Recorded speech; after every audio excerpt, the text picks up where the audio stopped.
ஒரு கொம்பு நீளமாக இருக்கும், இன்னொரு கொம்பு உடஞ்சதாக இருக்கும். அப்போ அசிங்கமாக தானே இருக்குது, அது அசிங்கம் தானே, நம்ம அப்படி தானே எடுத்துக்கணும். ஆனால் அது அசிங்கம் அல்ல, அதுதான் அழகு.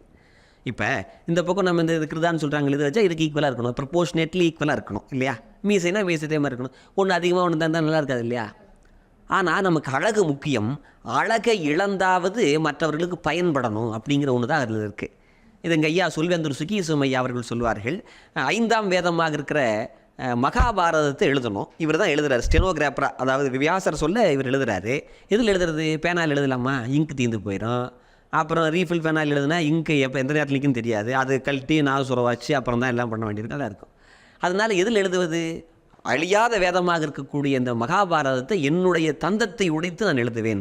எனக்கு அழகானது தான், என்னுடைய அழகை இழந்தாவது மற்றவர்களுக்கு பயன்படணும் அப்படிங்கிறதுக்காக தன்னுடைய தந்தத்தை உடைச்சு விநாயக பெருமான் எழுதினார். குறைந்த விலை, நிறைந்த தரம், தங்கள் தேவைகள் அனைத்தும் ஒரே இடத்தில். ஜெயச்சந்திரன்.